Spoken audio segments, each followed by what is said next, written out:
so many sportsmen and women out there watching right now. And I think let's go back to the main question. How do they get a chance to benefit from this sports diplomacy? Okay, so, I hate to do it, but I go back to kind of the statistics. It's a small group of people that, it's a small group of people that will go to the United States, and we usually work through civil society organizations that use sports as a tool to better the lives of people. Like one of the organizations that we recently worked with, the first one that came to mind was Shikendoto. And this is an organization that has a program over at the Oyster Bay Secondary School. And what they do there is every Friday they get the girls out because the girls don't get to play sports. So they get them out there, they go for a run, and then they play soccer, do some drills, have a good time. And at the same time, they also talk to the girls about being good citizens, good hygiene, taking care of themselves, these sorts of things, good nutrition, these sorts of things that people don't really talk to the kids about. So these are the type of organizations that we work through. We also work through the soccer, the federations, and the Ministry of Sports and Culture. So we usually work through them. But having said that, that's kind of like if you're a Tanzanian and you want to go to the United States, those are the organizations that we tend to associate with. It's a very small number. But we do really want to work with people, the ordinary people. So we will have people come from the United States, like Alex Morgan. She'll run a clinic.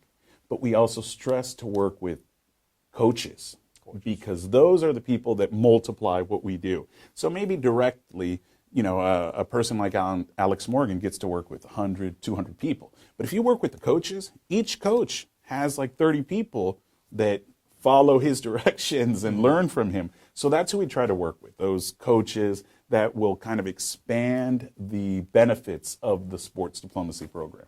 Okay, that's very interesting. Speaking about the forms of sports that very famous United States of America, you get hockey, you have baseball, you have American football, basketball as well. But I wanted to pick these three because they're not as famous as the United States here in Tanzania. Oh, yes.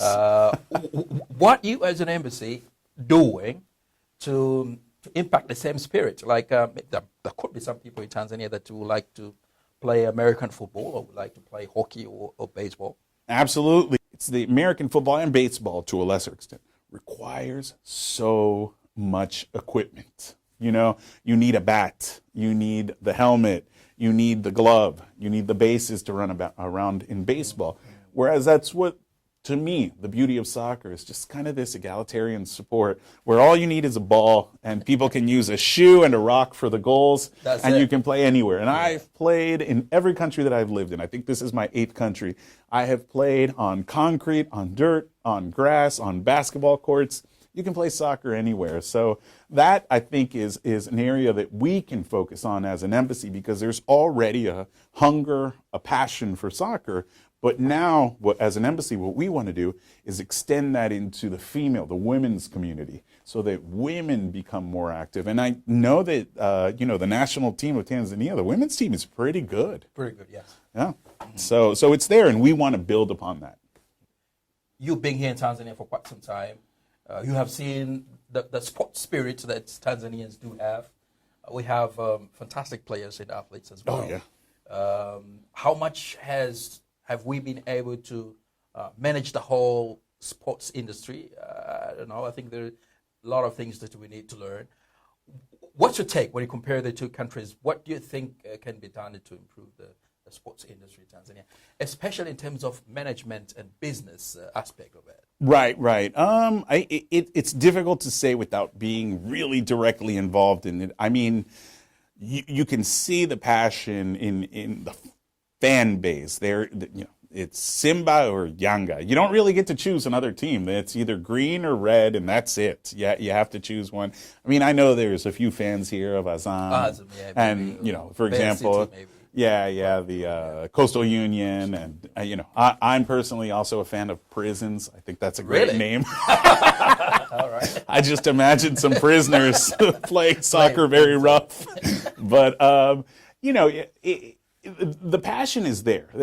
Absolutely. And some of these teams, you attract some talent from all over the continent. It's not a league of Tanzanians. You have people from all over the African continent playing here. So I think that from that standpoint, Tanzania is good. They have a top flight league. I think the next goal would be obviously, hey, let's focus on our national team. Let's get the national team into the next World Cup. And, it's expanding next year. So I think it's going to go up to 48 teams, not next year, but the 2026. Yes, Yeah. 2026, yeah. It's going to be more teams invited. So I think it's a great opportunity for Tanzania to really put its mark and really live up to its potential. I mean, there is a passion for soccer here, and I more than think that the fan base can drive, a stronger team, a stronger national team. And then from the other standpoint, the business aspect, I think that, programs like the mentorship program that we have benefit Tanzanians, the Tanzanian sporting system. For example, I would love to see NBA Africa team here. And I understand that Dar es Salaam was one of the finalists at the end to get one of the teams. So I'm hoping if the league expands that Tanzania will be one of the next recipients of a team. I'd love to go, to the convention center or somewhere and watch a basketball game in Tanzania. That'd be a lot of fun. Definitely, I think we still have hopes and also a room to improve as well. Just maybe lastly, who's next from United States? Do you have any plans of bringing any basketball player or somebody who's famous that will pretty much relate with Tanzanians here? Well, I think we haven't made any formal plans yet, but I'd love input from the community. Maybe we want to bring in a female soccer player, or maybe we want to bring a basketball player, a woman or a man. I'd love to hear back from the community what you would like to see, who you would like to see here. So we're not firm in our plans yet, but my guess is it'll be either a professional basketball player or a female professional soccer player, or maybe even from the WNBA. I know this summer, for example, and people in the United States do have their eye on Tanzania. For example, if I'm not mistaken, is his name Marcus Brogdon? He plays on the Bulls or the Bucks. He's one of those teams up there.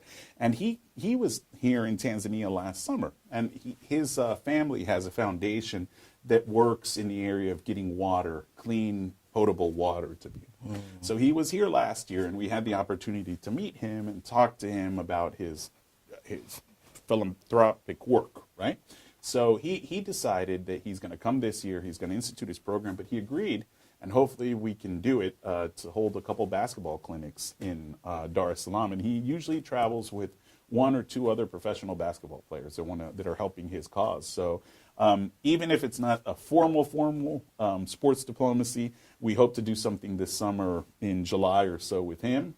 And then later in the year or early next year, we hope to have a formal sports diplomacy program where we can bring somebody, a famous basketball player. I know, for example, one of the more better-known sports ambassadors that we have is Dikembe Mutombo. Oh, yeah. Mount Mutombo. I met him once. Yeah, quite tall. Very. But that goes for every basketball. Yeah. And everybody's kind of tall to me. So. Yeah. If the viewers do have any feedback or in terms of the athletes that they would love for you to bring to Tanzania, how do they contact you? I think, reach out via our social media. Media platforms. Yeah. I mean, we're not going to, I doubt we're going to have the bandwidth to bring LeBron James. Shaquille O'Neal. Maybe one of his teammates, and Mike Jordan. There you go. But he was here on vacation a year ago.